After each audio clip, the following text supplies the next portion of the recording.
Moving itu nanti harapan saya bisa untuk memetakan mana yang harus menjadi sahabat madrasah selaku pembina. Iya. Pembina. Artinya nanti melalui hasil ini kita bisa tahu ya Pak ya. Nah, akhirnya nanti kita menentukan madrasah pembina itu tidak keliru. Betul. Sehingga terhindar dari unsur like and dislike. Iya. Ya kan?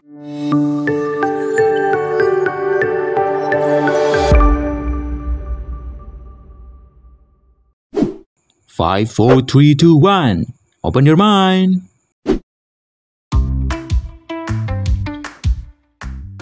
Assalamualaikum warahmatullahi wabarakatuh. Jumpa lagi bersama saya Mr. Didin di acara Podcast on Madrasah. Oke, siang hari ini kita kedatangan tamu yang sangat spesial sekali. Beliau adalah Kepala Kantor Kementerian Agama Kabupaten Pati. Bersama beliau hari ini Bapak Haji Imron Rosyidi. Semangat pagi Bapak. Selamat pagi. Oke, gimana kabarnya Pak? Alhamdulillah sehat. Alhamdulillah ya Pak ya, sehat ya Pak. Sehat. Alhamdulillah. Nah, Bapak sebelum datang ke madrasah kami di sini, apakah ada kunjungan lagi tadi, Pak? Ya, tadi itu setelah kita selesaikan persoalan di kantor, kita keluar untuk melaksanakan monitoring AKG, AKK, sama AKP yang kita mulai dari MTS Guyangan. Dari Guyangan, Pak? Iya, ya. Dan alhamdulillah di sana juga banyak inspirasi. Dalam pelaksanaan AKP dan seterusnya itu banyak hal yang kita diskusikan, bagaimana keterkaitan pelaksanaan AKP dan lainnya itu dengan situasi pandemi. Ternyata alhamdulillah saya lihat secara langsung dilaksanakan secara protokol kesehatan. Oke, nah sebenarnya apa sih Pak program AKG, AKK dan AKP itu Pak? Itu salah satu program yang mengarah kepada untuk apa istilahnya itu moving itu pemetaan. Dari sana kita akan memperoleh data sejauh mana tingkat kompetensi atau ya, profesionalismenya yang menyangkut strategi pembelajaran, metodologi pembelajaran, kemudian menyikapi dunia pendidikan. Mau tidak mau dengan adanya AKG, AKK, AKP ini, semua stakeholder yang ada kaitan dengan dunia pendidikan harus siap. Dan itu selain memperoleh data angka, itu nanti akan sebagai dasar untuk melakukan sebuah kajian apa yang harus dilakukan oleh Kementerian Agama. Itu kalau memang hasil itu menyatakan hampir 60% di bawah nilai standar atau di bawah nilai ideal, pasti itu ada langkah-langkah yang akan diprogramkan ke depan. Artinya AKG di sini dan AKK maupun AKP ini untuk menilai profesionalitas ya Pak ya, dari setiap guru, pengawas maupun kepala seperti itu Pak. Selain profesionalitas tentu keilmuan atau kompetensi juga. Kompetensi. Lagi tadi saya coba komunikasi bagaimana respon Bapak dan Ibu terkait dengan materi pertanyaan-pertanyaan yang ada. Ternyata mereka menjawabnya sama di luar apa yang saya pelajari.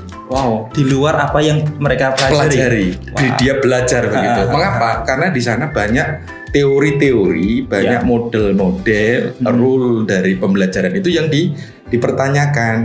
Kemudian kemungkinan peserta itu tidak pada saat ini untuk membaca cerita, kemudian untuk mengambil sebuah kesimpulan. Nah ini kan juga sesuatu yang tidak mudah untuk ditangkap oleh teman-teman gitu loh. Tapi itu tidak persoalan karena ini hal yang baru. Mudah-mudahan di ke depan hasil AKP, AKG, AKK ini bisa menjadi sebuah inspirasi bagaimana ke depan untuk melakukan uji kompetensi. Dan perlu juga diketahui bahwa Kementerian Agama Pusat dalam hal ini di Biro Kepegawaian sudah melakukan hal yang hampir sama dengan pelaksanaan uji kompetensi ini. Dan ini sudah dimulai, besok hari ini terakhir untuk mendaftar. Insya Allah tanggal 24 sampai 25 itu akan dilakukan uji kompetensi daring. Secara daring virtual. Secara daring dan itu akan diarahkan untuk menjaring bibit-bibit calon pejabat, baik administratur dalam hal ini eselon 3, kemudian jabatan pengawas dalam hal ini eselon 4. Jadi dipetakan itu supaya dalam hal menindaklanjuti hasil uji kompetensi itu tidak salah kalau yang di asesmen untuk masuk ke eselon 3, eselon 4 itu di luar kompetensi yang semestinya. Itu. Artinya setiap step maupun mau naik seperti itu harus diuji terlebih dulu. Iya, diuji dulu. Diuji. Tidak serta-merta langsung masuk seperti itu tidak ya. Iya. Kalau dulu enggak Mas, kalau dulu kan di saat Nun Sewu, ini cerita pengalaman saya. Itu kan begitu ikut asesmen, mereka langsung menjadi kompetitor eselon 3. Kalau ini enggak, diuji kompetensi dulu. Betul. Kebutuhan di Kanwil Jawa Tengah itu ada berapa? Katakanlah ada 10 lowongan. Setiap formasi harus ada 3 sumber daya. Betul. Berarti 10 kali 3, 30. Berarti nanti peringkat 1 sampai peringkat 30. Itulah nanti yang berhak untuk mengikuti kompetensi. Artinya lebih fair di sini ya. Iya, di situ. Nah, termasuk AKP ini. Jadi sebelum ada AKP ini, saya sudah pernah menyampaikan kepada Kasipenmat, tolong lakukan apa istilahnya itu, analisis terkait dengan sejauh mana kondisi real madrasah itu. Kemudian yang kedua, bagaimana profil guru-guru yang ada di Kementerian Agama yang terkhusus di madrasah. Betul. Hal ini untuk apa? Untuk kerangka berpikir kebijakan yang akan kita ambil ke depan. Jangan sampai perencanaan yang kita ambil itu salah sasaran gitu loh. Satu contoh, saat ini madrasah dengan adanya sahabat madrasah, kita jangan sampai salah untuk memaknai sahabat madrasah. Saya apresiasi sekali itu dengan sebelum ada launching sahabat madrasah, sini sudah memulai program memaknai sahabat madrasah cara MTSN 1 Pati. Caranya gimana? Melakukan MOU dengan lembaga-lembaga yang membutuhkan menjadi ingin setara dengan MTS dengan penuh kesadaran untuk datang ke sini, bersepakat untuk mencari tahu, dibuktikan dengan dokumen MOU itu. Ini sesuatu yang luar biasa ini. Pada umumnya kan hanya sebatas kesepakatan di tingkat KKM, di tingkat itu aja kan. Nah, di situ ini bagus sekali. Tapi saat ini Pak Nun Sewu, saat ini kondisi madrasah kita itu kan berbeda-beda ya Pak, baik swasta maupun negeri terkait AKP tersebut, asesmen kompetensi untuk pengawas. Nah, sesuai kalau melihat kondisi real itu kan berbeda. Nah, pengawas yang dibutuhkan dari setiap madrasah pun akan berbeda ya Pak di situ. Betul. Bagaimana cara pengujian agar kondisi pengawas yang dibutuhkan itu agar sesuai dengan kebutuhan di madrasah tersebut Pak? Oke, sebelum ada AKP saya sudah memulai di 2019. Saya melakukan analis secara acak, secara naluri untuk membuat seksi itu berdaya dalam kerangka melakukan kinerja yang optimal. Perlu ada pemerataan sumber daya. Akhirnya saya mengecek setiap seksi itu kira-kira operatornya seperti apa, SPG-nya seperti apa, lembaga-lembaga seperti apa kan. Setelah saya simpulkan, perlu ada sebuah pemetaan yang ditindaklanjuti mutasi. Saya mutasi. Mutasinya dengan prinsip prinsipnya agar proporsional dan profesional, SPK dengan SPK, bendahara dengan bendahara. Oke. Jangan sampai keliru, nanti bendahara ngelumpuk di sini, operator ngelumpuk di sini, malah operator di situ, sama operator. Nah di sini staf sama staf. Nah ini dalam kerangka untuk pemetaan kesesuaian beban kerja dan pemerataan sumber daya. Nah, inilah madrasah dengan adanya AKG ini nanti akan kita juga arahkan ke sana. Salah satu di antaranya itu nanti saya minta laporan dari Kasipenmat untuk menyampaikan, mempresentasikan pada saya. Kalau memang belum ada program-program untuk menindaklanjuti ini, nanti akan coba saya bimbing, saya arahkan karena kualitas lembaga itu berbeda, kita pertimbangkan akreditasinya, kita pertimbangkan hak dan kewajibannya, memungkinkan nggak ini? Nah, kita melakukan sebuah disrupsi, memaksakan kehendak dengan kebijakan agar semestinya madrasah itu punya hak untuk memperoleh perhatian, mungkin BPK, mungkin fasilitas yang lain. Nah, ini nanti juga bisa untuk diarahkan dari sana. Maka sejak adanya dulu itu yang dilakukan oleh Kanwil, itu analis terkait dengan yang kemarin itu loh Mas, yang penilaian kepala madrasah. Ini kemarin sebenarnya sudah saya minta KPM untuk ditindaklanjuti ke swasta. Tidak hanya negeri saja ya Pak? Tidak hanya negeri. Nanti saya harapkan, saya perintahkan di 2021 itu untuk model pemetaan juga sejauh mana kinerja. Jadi nilainya kinerja itu nanti kinerja ya Pak. Di moving lah. Moving itu nanti harapan saya bisa untuk memetakan mana yang harus menjadi sahabat madrasah selaku pembina. Iya. Pembina. Artinya nanti melalui hasil ini kita bisa tahu ya Pak ya. Nah, akhirnya nanti kita menentukan madrasah pembina itu tidak keliru. Betul. Sehingga terhindar dari unsur like and dislike. Iya. Ya kan? Tidak ada subjektivitas. Kita berdasarkan data, berdasarkan fakta. Nah, ini belum saya sampaikan ke Pak Kasih secara tegas karena masih banyak hal yang harus diselesaikan. Harapan saya nanti di awal tahun itu sudah saya panggil bersama pengawas sama timnya itu PKM itu Pak ya. PKM itu untuk PKM untuk di sekolah swasta juga. Bukan dalam pengertian untuk mencopot atau memutasi, tetapi dalam kerangka kita ingin cari tahu lah. Katakan MI itu ada 230. Kabupaten Pati ya Pak? Iya. Peringkat 1 sampai peringkat itu sekolah mana saja? Mana grade yang harus dikategorikan pembina, mana grade yang harus dikatakan ini. Di samping itu nanti bisa melihat kalau mereka itu warnanya biru, apa yang harus dilakukan? Itu beda dengan yang berwarna kuning atau mungkin orange. Ibaratnya sudah parah kan itu.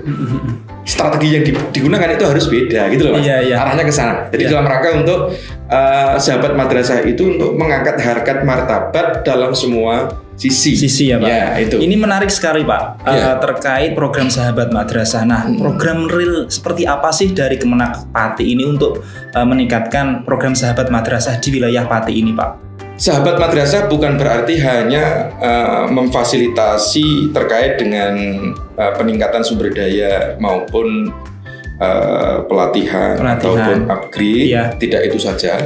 Tetapi bagaimana bersinergi, kalau bisa istilahnya itu subsidi silang. Iya, subsidi silang antar madrasah pembina dengan madrasah yang dibina. Satu contoh, suatu ketika madrasah pembina harus mendutakan, harus mengutus ya Pak, guru senior untuk turun langsung ke sana, membantu apa yang mereka butuhkan gitu loh. Nah, kalau dengan lab hal yang seperti itu, mereka punya ilmu yang nyata. Yang kedua ada pengalaman langsung. Jadi kalau bersumber pada ilmu narasi itu berbeda. Ilmu narasi disertai ilmu lapangan itu melekatnya di pikiran itu akan beda. Belum lagi nanti mungkin karena itu di sekolah madrasah swasta ya, tentu juga keterlibatan istilahnya di yayasan atau di apa itu juga perlu disentuh betul karena tanpa ada kepahaman kepala madrasah dengan yayasan itu impossible kalau itu mau maju. MOU ping selikur pun tidak akan jalan itu. Pasti Pak di situ. Makanya di awal saya tugas di sini kan langsung saya perintahkan Kasih Penmat untuk melakukan pembinaan kepala dengan yayasan. Karena paham saya terjun di dunia madrasah itu kan hampir 15 tahun. 15 tahun, Pak. Tahu kelemahan, kekurangannya, kelebihannya kan. Ini saya share supaya ayolah kita mendudukan yang kepala madrasah kedudukannya seperti apa, yang yayasan seperti apa. Jangan sampai ada kepala madrasah itu menjadi raja kecil, sementara yang yayasan selaku pemegang saham itu hanya tukang tanda tangan. Atau sebaliknya, kepala madrasahnya sebagai tukang tanda tangan, mayoritas kebijakan dan sebagainya ada di yayasan. Nah, bagaimana solusinya? Ya solusinya ya harus ada sinergisitas ya. Nah, sinerginya seperti apa? Ya kalau ada perencanaan dirapatkan bareng. Kalau yayasan punya perubahan visi dan misi, komunikasikan dengan pelaksana pendidikan, dalam hal ini kepala sekolah beserta tenaga pendidik dan kependidikannya. Jadi dengan adanya keterbukaan, adanya komunikasi, saya yakin itu bisa seperti MTSN Satu Padi. Wah, pasti di situ. Iya, karena sinergi antara ada keterbukaan komite dengan kepala sekolah, tenaga pendidik dan tenaga kependidikan. Itu akhirnya apa yang dia mau, Pak Kepala, saya tidak pernah akan tahu dia menolak manakala itu ada perubahan. Kapan perubahannya? Laksanakan dulu program, setujui program, biar dibuktikan lahannya 1 tahun ke depan seperti apa hasilnya. Nah, di situ. Soalnya sekarang ini potensi ini yang paling dibutuhkan oleh masyarakat. Nah, anak tidak hanya dinilai oleh dari hasil nilainya saja, Pak, tapi kan kreativitas, potensi di situ. Nah, sejak di launching program Sahabat Madrasah itu, Pak, apakah Kabupaten Pati, khususnya di Kemenak ini sudah memetakan, Pak, mana madrasah yang menjadi pembina, mana madrasah yang akan dibina di situ, Pak? Sejauh ini, Pak, bagaimana, Pak?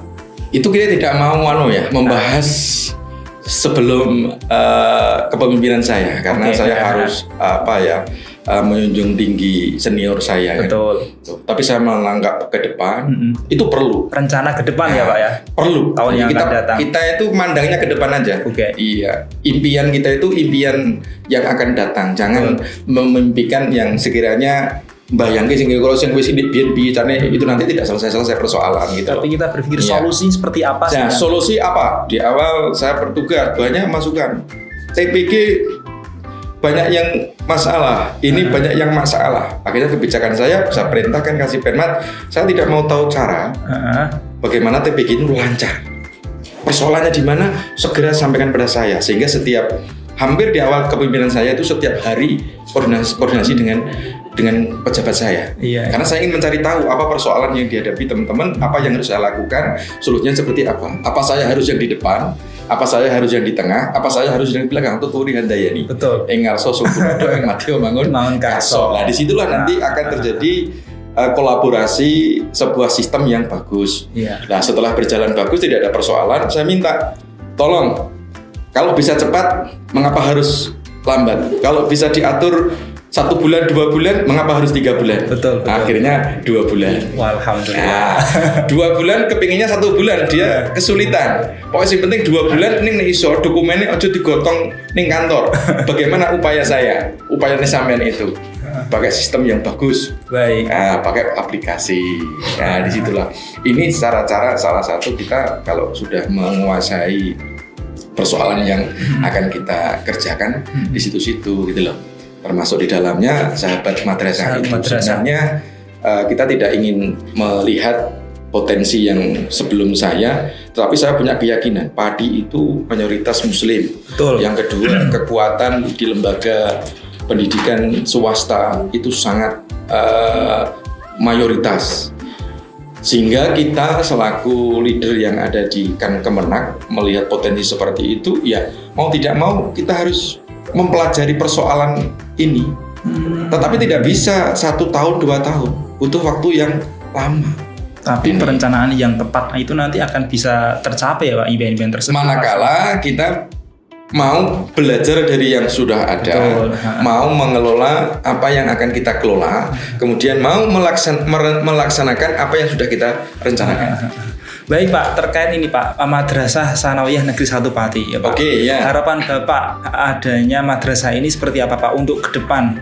Di saat saya sebelum tugas di Pati, Mas, mendengar MTS Pati itu sangat luar biasa. Alhamdulillah. Banyak rujukan yang dari Blora pada saat itu ke sini semua. Iya. Nah, itu kan. Setelah saya pada saat itu masuk ke sini, non sewu, tidak seperti yang menggaung di Blora yang saya dengar gitu loh. Itu artinya tahun berapa itu Pak? Gedung ya biasa-biasa, Dulu biasa itu ya. Saya waktu itu ya sekitar tahun berapa ya? Tahun 2000-an lah. 2000-an ya. Nah, 2000-an itu. Setelah dikenal salah satu ustadz atau ustadzah sini itu sebagai tim penilai untuk PAK itu kan. Di sini ya. Akhirnya saya komunikasi dengan Mbak Farikoh yang kebetulan teman saya kan. Itu saya komunikasi. Berarti apa yang di pikiran saya belum sesuai. Itu dengan apa yang saya itu dulu ya Pak. Itu dulu. Nah, mantap sekali dulu. Iya, gitu kan. Setelah terjadi pergantian Pak Kepala, memang harapan saya pada saat itu harus ada percepatan inovasi dan kreativitas. Tapi itu tidak cukup. Inovasi, kreativitas, integritas itu harus ada landasan. Landasannya apa? Landasannya berjuang ya Pak. Oh iya Pak, kalau udah berjuang, nah jihad itu iya. Jadi dari pemimpin ya ditanya, Pak Im ini ada monitoring, Mas ada duitnya enggak? Nggak ada Pak, yo saya kurang sudah monitoring ya susah. Ya selesai. Nah itu kan, kalau saya nggak ada masalah, yang penting legalkan saya untuk keluar. Itu tidak hanya melihat AKG, AKP dan AK saja, tapi ingin mengetahui apa yang terjadi di sana. Barangkali ada inspirasi untuk mengambil kebijakan-kebijakan di masa yang akan datang. Dan itu saya tidak memandang guru, satpam, tukang sapu, kepala atau wakaf. Bagi saya adalah sahabat juga, bekerja dalam Kementerian Agama. Kalau baik, ya saya dengar. Kalau baik, saya akui itu sebuah prestasi yang perlu di backup. Kalau untuk sekarang ini Pak, Madrasah Sanawiyah 1. Wow, kalau sekarang ya gimana Pak? Wow, itu wow-nya gimana Pak? Pokoknya wow-nya itu melihat perkembangannya signifikan. Saya akui itu signifikan. Kemudian tata kelola sumber daya itu berjalan dengan bagus. Ya saya sampaikan bagaimana Pak Ali untuk menyelesaikan persoalan ini. Kan tentu kita juga perlu komunikasi kan secara langsung. Ini di samping itu dengan second line saya juga harus melihat dari lapangan langsung. Bener nggak apa yang disampaikan itu? Nah di situ kan. Kemudian yang kedua pembangunan tertata dengan bagus. Terus beberapa tahun terakhir ini prestasi itu kan. Prestasinya kemarin terakhir itu Pak, juara 2 tingkat internasional Pak. Iya. Asia Tenggara itu. Dalam rangka IZ Fest International Zakat Education Festival juara 2, mengharumkan nama baik Kementerian Agama Kabupaten Pati dan Jawa Tengah kan gitu. Iya, makanya sekali, Pak. Saya perintahkan kepada seluruh kepala madrasah yang punya prestasi untuk disampaikan kepada saya dalam kerangka untuk mempertanggungjawabkan apa yang sudah jenengan lakukan, dan saya juga punya hak untuk melaporkan pada pimpinan. Betul. Ini Pak MTSN, bukan Kemenaknya. Ini Pak MTSN satu Pati berprestasi dalam hal ini. Saya tidak membawa-bawa kan Kemenaknya gitu loh. Biar fair gitu. Kemudian yang sering juga di Abadiah itu kan sering. Itu juga saya share Pak. Nah, ingat apa yang saya peroleh laporan dari teman-teman yang kebetulan sering itu dari MTSN sini sama Abadiah. Tak share Pak ke lembaga Ma'arif di kecamatan saya berada. Ini kemarin sudah sempat merespon, Pak D, kapan saya bisa ke Pati? Silahkan, nanti saya fasilitasi. Wow. Ada 2 tempat yang perlu sampai kunjungi, MTSN 1 Pati dan Abadiah. Jadi biar ada pembanding negeri dan swasta. Dia membandingkan MTSN negeri selaku induk KKM-nya di sana seperti apa dengan di sini. Yang swasta, saya sama-sama swasta. Ini bisa, mengapa saya tidak bisa? Betul sekali. Artinya saling menginspirasi. Saling menginspirasi itu, gitu loh. Jadi saya di sini itu tidak semata-mata kepentingan individu saya. Betul. Nilai-nilai jihad yang disampaikan Pak Kepala sebagai tagline-nya di sini itu kan masih ada unsur yang saya bawa. Walau tidak seperti Pak Ali yang tentu secara profesional akan selalu mendampingi teman-teman di tagline-nya sangat luar biasa sekarang, Pak. MTS Negeri 1 Pati berkarakter unggul mendunia, Pak. Nah, itu justru saya dukung. Dukung ya, Pak ya. Iya, kalau hal-hal yang bersifat mercusuar itu saya dukung. Kalau memang saya mampu, saya harus hadir di mana? Siap. Termasuk hari ini. Termasuk hari ini. Kalau saya itu tidak ada jadwal sekali loh, Pak. Tidak ada jadwal, tidak diinfo nanti harus ada ini. Tetapi karena saya ada komitmen. Untuk mendukung program-program beliau. Betul. Apapun yang terjadi, apapun yang saya suarakan, mau bener materinya apa enggak, saya mau live. Walaupun nanti banyak yang melihat ini. Enggak apa-apa. Terserah gitu atau live gitu. Tapi saya coba ini. Ini saya paksakan saya untuk perform yang terbaik loh. Baik, siap. Terima kasih, Pak. Untuk MTSN luar biasa. Kami sangat merasa terhormat sekali, Pak, kehadiran Bapak di studio kami, Simponi Studio ini, Pak. Iya, sama-sama. Ini salah satu inovasi yang dilaksanakan oleh MTS Negeri 1 Pati, Pak, dalam pembelajaran daring saat ini. Iya, saya juga sama, diterima dengan baik, dengan ramah, ya toh. Apalagi saya diberi kehormatan untuk bisa live podcast bareng ini. Jadi tambah pengalaman, tambah PD saya. Kalau saya itu wawancara dengan wartawan itu saya juga tidak terlalu pede karena belum terbiasa gitu. Kalau sudah terbiasa kan kayak ini TV-TV enak bisa karena terbiasa ya. Ya sudahlah, mudah-mudahan saya kalau naik ke sini diajak seperti ini tema yang berbeda gitu kan. Baik. Sepanjang saya mampu. Amin. Oke, terima kasih. Terima kasih untuk Bapak Imron Rosyidi sekalaku Kepala Kantor Pembinaan Agama Kabupaten Pati yang sudah berbincang-bincang ngobrol asik ya, Pak ya. Hari di Simponi Studio, semoga ngobrolan kita bisa bermanfaat. Amin ya rabbal alamin. Baik, terima kasih ya sudah berkenan hadir di sini. Berikut ngobrolan kami bersama Bapak Kepala Kantor Kabinet Agama Kabupaten Pati, beliau Bapak Haji Imron Rosyidi. Semoga ini bermanfaat buat kita semuanya dan sampai jumpa lagi di podcast selanjutnya. Oke. Assalamualaikum warahmatullahi wabarakatuh. Iya. Pakai bismillah. Mantap.